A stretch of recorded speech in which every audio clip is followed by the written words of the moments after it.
Lockdown से पहले गीता के घर का नजारा कुछ ऐसा था कि रोहन ऑफिस जाता था और शिविन स्कूल।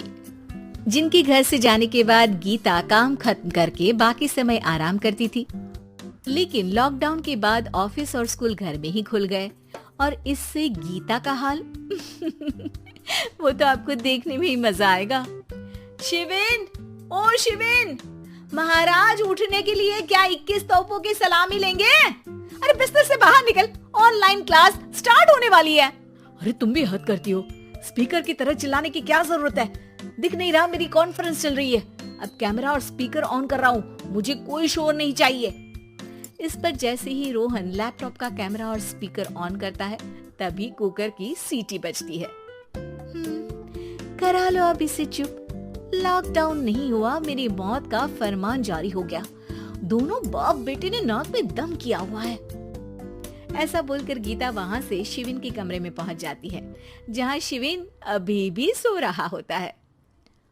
ओ आलसी, अब अगर 5 मिनट में नहीं उठाना तो आज तेरा गेम और यूट्यूब कैंसिल। माँ की बात सुनकर शिविन बिना 1 मिनट गंवाए उठ खड़ा होता है। उठ गया, अभी नहाकर भी आता हूँ। ये नाटक कहीं और, मुंह पर गीला कपड़ा मार और पढ़ने बैठ। शिविन की ऑनलाइन क्लास स्टार्ट हो जाती है, जिस पर गीता उसे वहां बिठाकर रसोई में चली जाती है। थोड़ी देर में उसे कमरे से कुछ आवाज सुनाई देती है, जिसे सुनकर वो कमरे में वापस आती है। हाय राम, तुझे क्लास अटेंड करने के लिए बोला था, कैमरा ऑफ करके बिस्तर पर नाचने के लिए नहीं बोला था। मम्मी मुझे कुछ समझ नहीं आ रहा, आप बाद में पढ़ा देना ना, वैसे भी अटेंडेंस तो लगी गई है। हाँ बेटा, जरूर बन जा, तू अभी से हम सबका बाप बन जा। अरे नहीं मतलब कहाँ से लाते हो इतना दिमाग, और पढ़ाई करते हुए ये चला कहाँ जाता है? नाइस क्वेश्चन, दिमाग से पूछकर बता दूंगा। शिविन की बातों से परेशान होकर गीता उसे मारने के लिए जैसे ही आगे बढ़ती है तभी वो कमरे से बाहर भाग जाता है। अब शिविन आगे और गीता हाथ में चप्पल पकड़े उसके पीछे पीछे पूरे घर में दोनों घूम रहे होते हैं। इसी बीच वो रोहन के पास पहुंच जाता है और शिविन को मारने वाली चप्पल रोहन के लैपटॉप पर जाकर गिरती है। ओए माँ! मम्मी, अब पापा को चप्पल मार रही हो? वो आज तक के रिपोर्टर, चुपचाप जाकर क्लास अटेंड कर ले, नहीं तो अगली तेरे पीछे लगेगी। इस पर शिविन वहां से चला जाता है, जिसके बाद रोहन गीता से कहता है, इस सर्कस के लिए कुछ बोलना चाहोगी? अरे क्या करूं, जब से तुम दोनों घर में रहने लगे हो, घर अपने आप ही सर्कस बन गया है और मैं तुम्हारी नौकर। कभी बेटी को संभालो तो कभी बाप के नखरे उठाओ।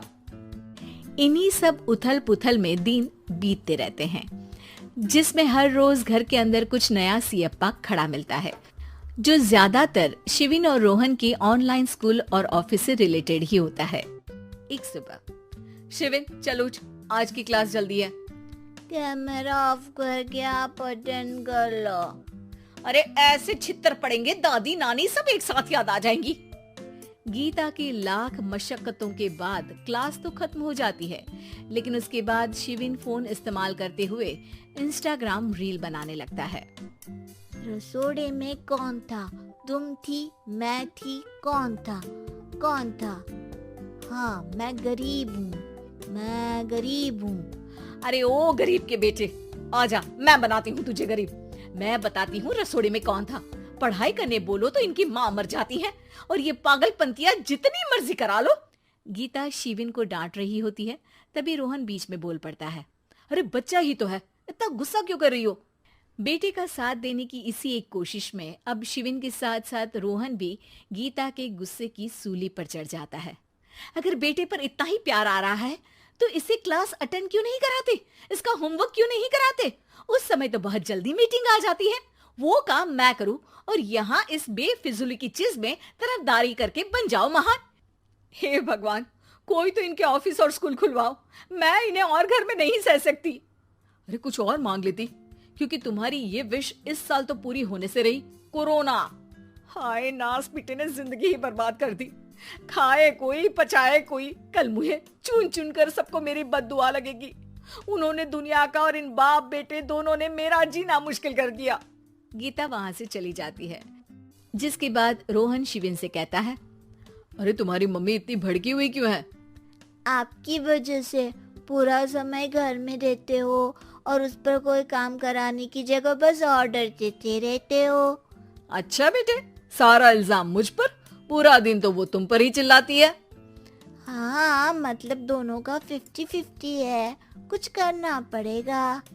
वो कहते ना, make the best out of worst. I have an idea. वैसे तुम्हारी माँ सही कहती है, बहुत जुबान चलाने लगे हो, कम बोला करो।